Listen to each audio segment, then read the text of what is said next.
Hey, it's Chuck. And Val. And once again, we're with 8 Minutes of 8 Ball. And today we're interviewing My dad.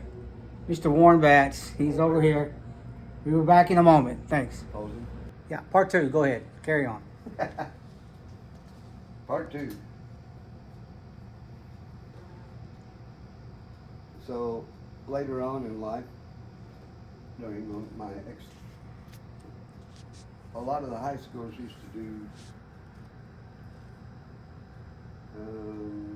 well, they were going to put on a big extravaganza, and the bands had like 16-piece orchestras, and at the Benton Gymnasium in Benton, Illinois, Right. which was right across from the Hard Day's Night, bed and breakfast, they talked me into playing with the high school band for that show.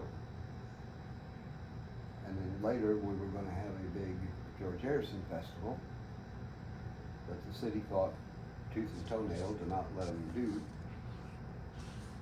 Even got Pete Best, the original drummer that played with the Beatles originally, He was the fifth Beatle, wasn't he? yeah, to come over and bring his band. And the city fought that with permits and crap and made it almost impossible to get it done. But anyway, we did the show. So what year was that? I mean, that's a colored photograph. Yeah, that was,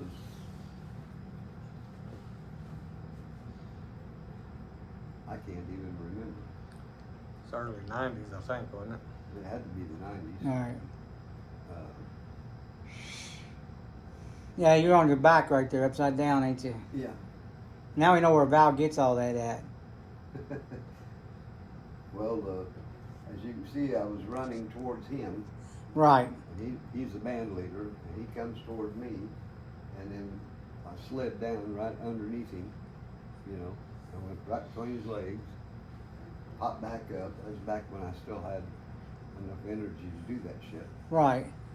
I actually had the videos where the last part of that show was Rock Around the Clock, but we did it pretty much instrumentally because it was the high school band and they all wanted to play a part in it. Right.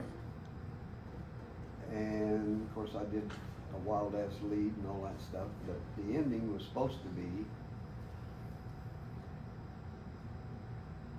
da da da da da da da da da da da. I was gonna throw the guitar up, Right. let it go around once and come down and catch it on the da da. Right. My mother's sitting right in the front row.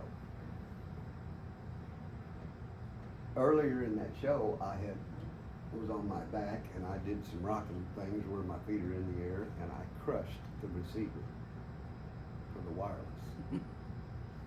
Immediately the guitar was gone, so I came back up, ran over, grabbed my cord, plugged the guitar in, unplugged the wireless, went right on through it like nobody even realized I was in and out of that, Right. because the band was playing the trumpets and doing all that stuff. That's called being professional, though. Got back out there for the big final show. I mean, the big curtain thing, you know. Da da da da da da da da da da. And just as I started to throw the guitar up, I remembered it's plugged in. And the guitar went, when I turned it loose, I knew the cord goes like a bungee cord. Right.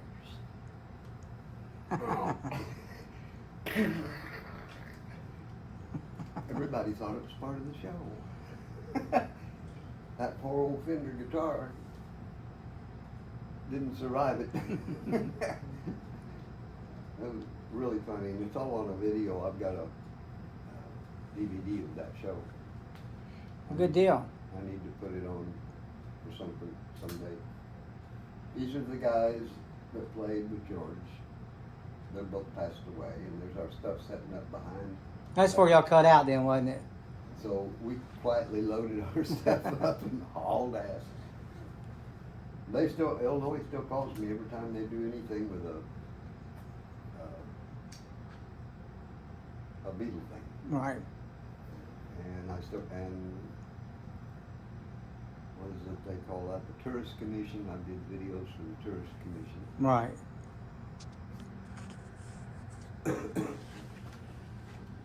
Anyway, Bill Haley had a Super 400 How'd you get a hold of Bill Haley? through George. When Haley fired his band, What was Bill like? pretty good in the beginnings, but right before he died, he was pretty much. Al and I would have to go do the interviews because he wouldn't come out of his room. He was just alcoholic. Right, he had a drinking And- problem, didn't he? Had a drinking problem, and he didn't like people. I can understand not liking people. But we'd have to go to the radio stations and do interviews and stuff because he wouldn't go. Was it a good time playing? The Oh, yeah. Sandman, who used to be on 103 or Yeah, Mike Sanders. Yes. Mike Sanders, he interviewed us at the Blue Parrot in Evansville, Indiana, which was down in the cellar on Washington Avenue. Yeah, that's a name I have not heard in a long time. Yeah, we played there, and Sandman did this. It was us and Head East. Yeah. Sandman's he was a good guy. Head East was supposed to open the show,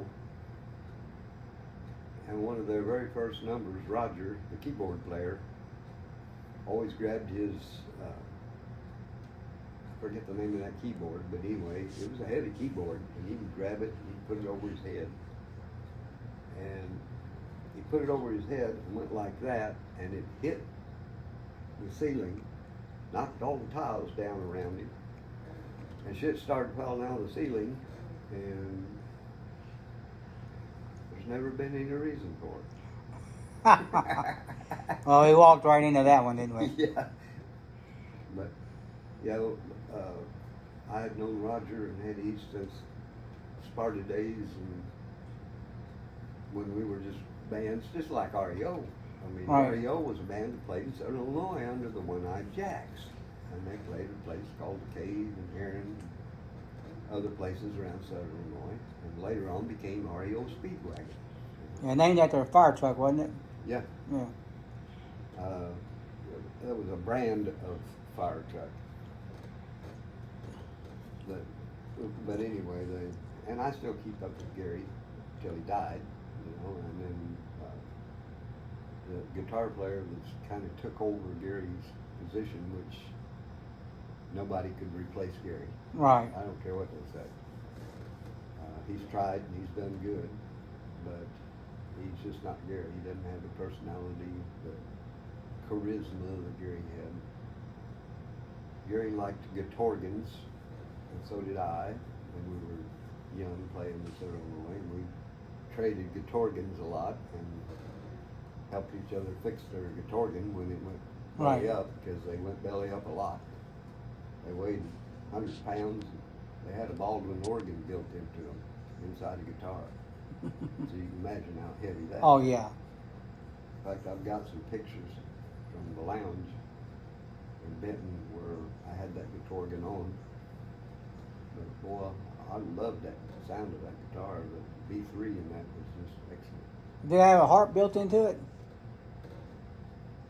And it was just like a regular 335 style guitar, but it had an organ built in it. Okay, now it didn't have a harp in it, then did it? No, It's the electronics? The frets were serrated into 6 individual notes, and every time you touched it, it would trigger the organ. Oh, I see what you're saying, So yeah. you didn't have to.